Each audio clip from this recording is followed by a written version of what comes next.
I can't describe the feeling I have now as I'm still shaking. I am more in disbelief than I am angry. Me 42 am husband, her 39, were married for 17 years. I have never ever thought she would do this to me. I really thought we had happy family that everyone envies. We have been through our financial hardship together during our earlier days. She was very supportive of my then startup and basically lived off of her little income, and I really did appreciate and thanked her for going through it with me. I swore to live my life for her. I really don't know where to start or how long this has been going on. Thinking back, the first suspicion I had was about 2 years ago when she had to drive up to San Jose, we're in Southern Cal, for a funeral for one of her friend's dad and spend a night there, then called me to spend 2 more days there while she was up there. I had no doubts then. But one thing I noted was she didn't talk anything about her 3 nights when she was up there.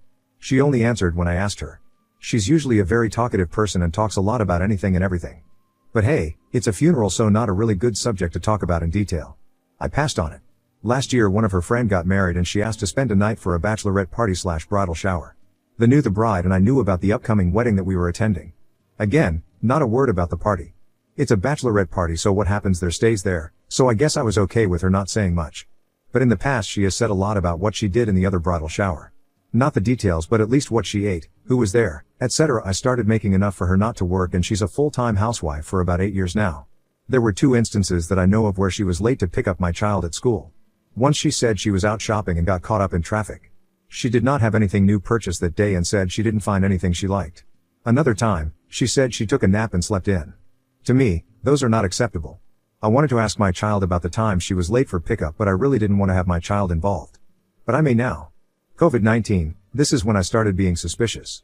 My child has told me that she's been going out for an extended time. When I asked her about it, she would make some BS stuff up and I started doubting and became paranoid.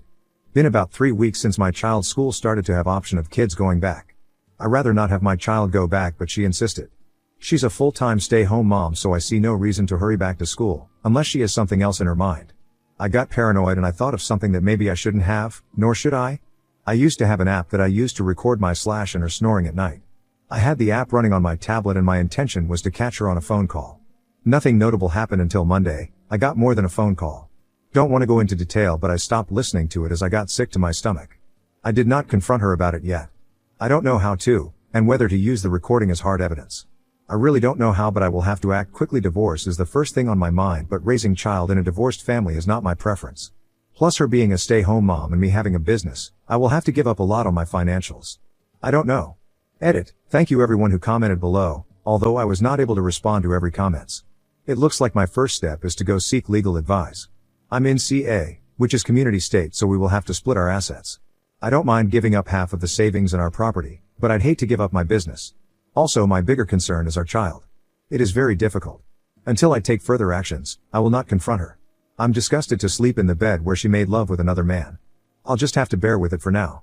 I'm so tempted to go through her phone, but I'm really scared to see what I may see. I'll keep you posted.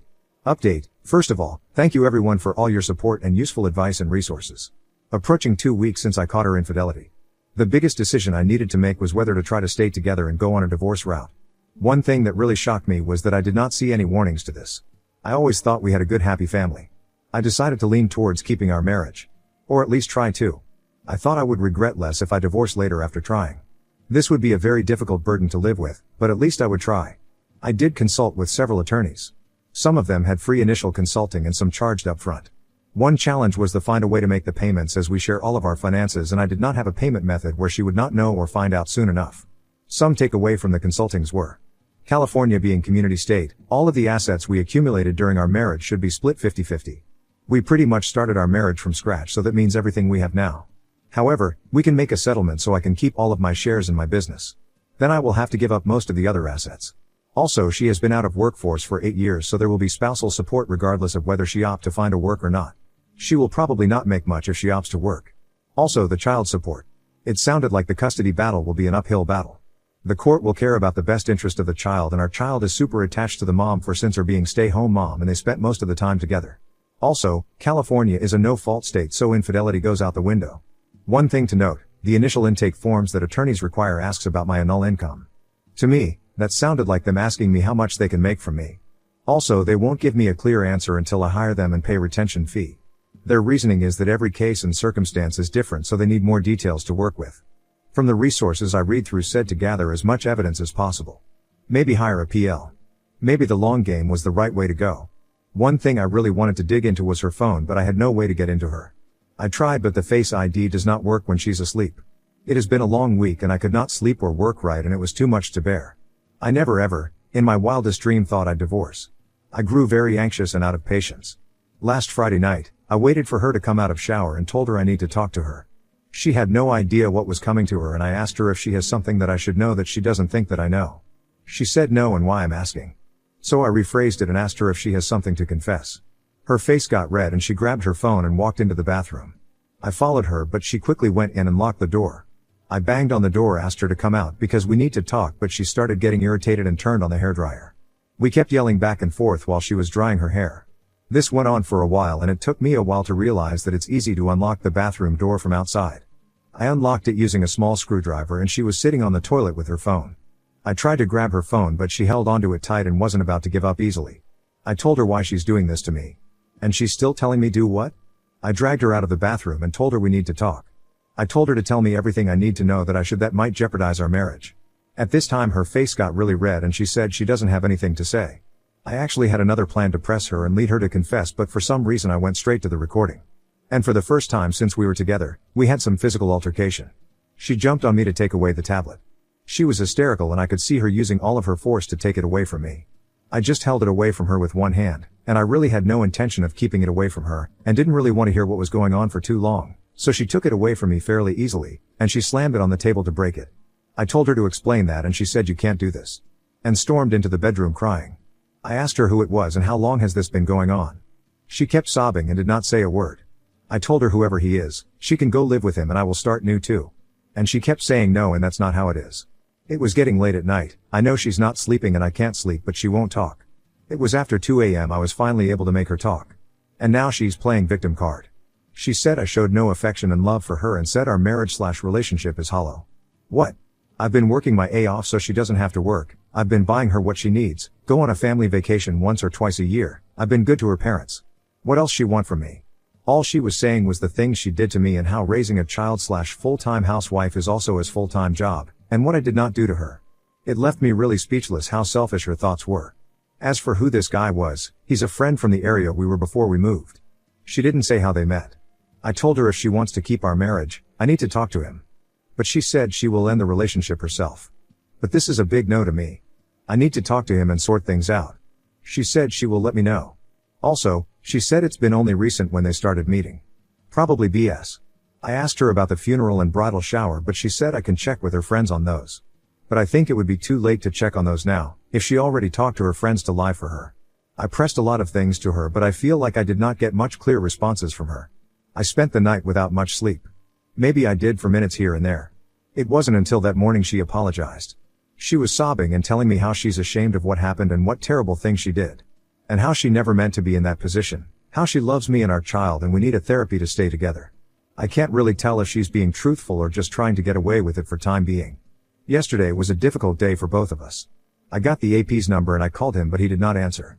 I left him a short voicemail and texted him that I need to talk, and later he texted me that he thought our marriage was falling apart. I called him right after I got the text and he didn't answer. So I asked her what she told the AP about our marriage and if she told him our marriage is falling apart, and she says she never said that. A lot more happened than what I wrote here, but I'll stop here for now and update more later. At the end, I concluded that I want to try to keep our marriage if possible. But I'm hating my life now. Now on to the next story. Story 2. Caught my wife cheating with the man she hired to fix our fence, so I divorced her. I don't know what to do. I'm sad. Terrified. Having horrible thoughts. I'm not a perfect man. But I thought I had the perfect life. I'm in the National Guard, but work full-time in big industry. I make over 6 figures a year. I work out. I built my own house. Built my own small farm. I've been with my STBX for 11 years. We finally got married 2 years ago. I just returned from a combat deployment. We were ready to have kids.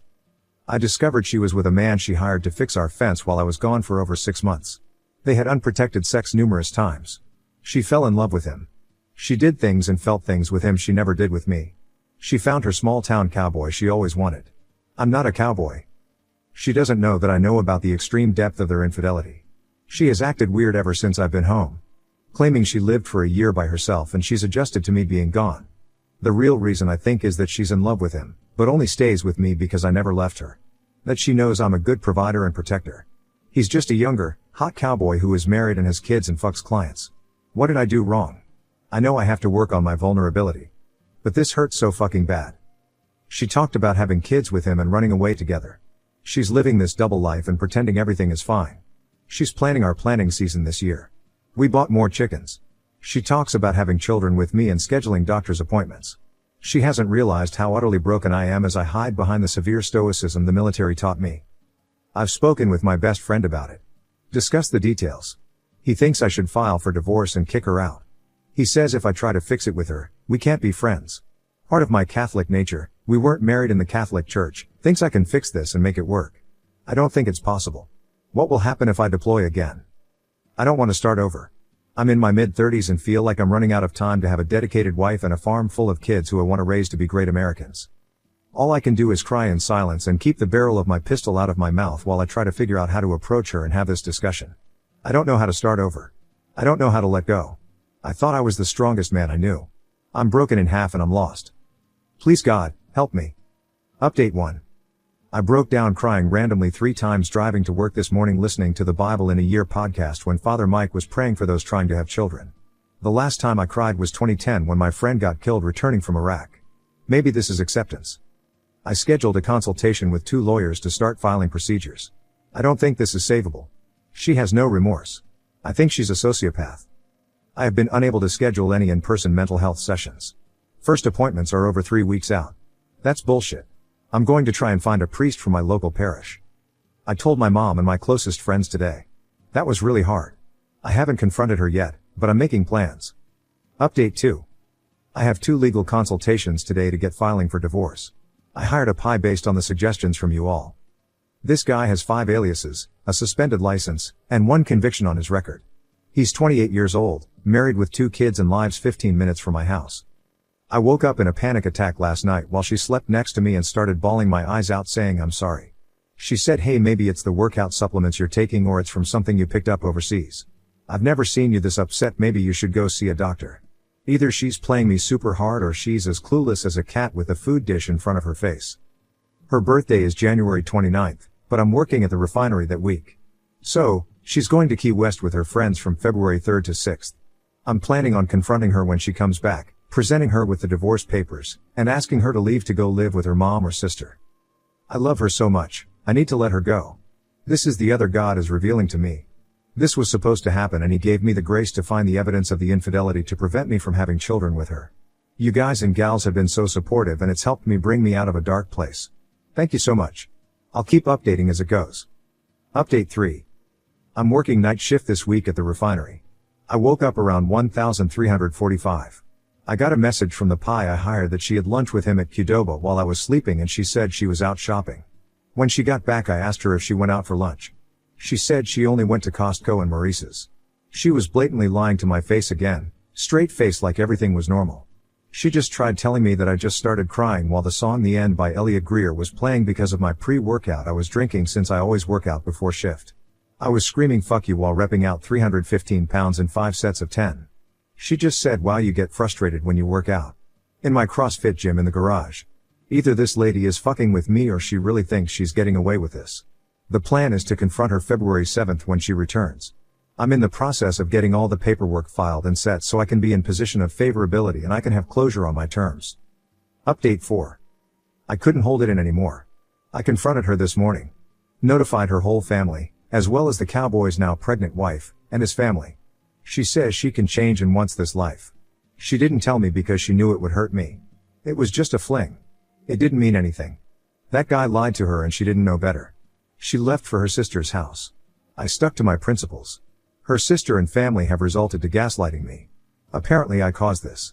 Unprotected sex with another guy is apparently dismissive when I'm emotionally unavailable. She told Cowboy's wife it was all made up.